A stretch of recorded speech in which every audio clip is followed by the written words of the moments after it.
तो चलिए स्टूडेंट्स बात करते हैं क्लास 10 साइंस के एक इंपॉर्टेंट कंपाउंड एथेनोइक एसिड की केमिकल प्रॉपर्टीज के बारे में। तो फर्स्ट केमिकल प्रॉपर्टी है कि जब एथेनोइक एसिड को आप सोडियम मेटल के साथ ट्रीट करोगे तो क्या होगा। तो देखिए सोडियम मेटल क्या करेगा, this is acid and metal. तो जब एक एसिड एक रिएक्टिव मेटल से रिएक्ट करता है तो ऑलवेज आपकी सोल्ट और हाइड्रोजन गैस बनेगी। तो ये सोडियम क्या करेगा, रिएक्टिव मेटल है तो यहां से हाइड्रोजन को डिस्प्लेस कर देगा और खुद उसकी जगह पर आकर बैठ जाएगा। तो CH3COO बनेगा और साथ में बनेगी आपकी H2 गैस, क्योंकि यहां से एक H रिमूव हुआ लेकिन हाइड्रोजन जो है वो ऑलवेज किस फॉर्म में निकलती है बाहर, H2 की। तो दो को एक बनाने के लिए 1/2 से क्या हो जाएगी, मल्टीप्लाई, क्योंकि H कितने थे, दो, इधर कितने थे, एक, तो इससे गया तो कितना बचा, 1। इसी तरह कैल्शियम भी क्या करेगा, रिएक्टिव मेटल है, H को डिस्प्लेस कर देगा और अपने आप इसकी जगह पर बैठ जाएगा आकर। लेकिन कैल्शियम की वैलेंसी कितनी होती है, 2, तो यहां पर होल ट्वाइस लगेगा Ca और 1/2 H2।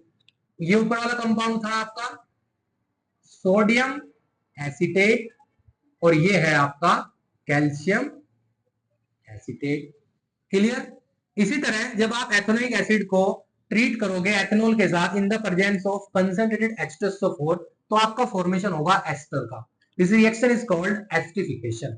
तो इधर से देखो एथेनोइक एसिड का H और एथेनॉल का OH, तो वाटर रिमूव हो जाएगा तो क्या बचा आपका, देखो CH3COO और साथ में इसका क्या बचा बेटा, एथेनॉल का C2H5। This is a ethyl acetate.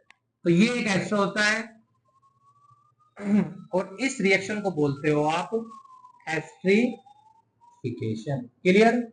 इसी तरह ये एक एसिड है, ये सोडियम कार्बोनेट है, ये सोडियम बाइकार्बोनेट है।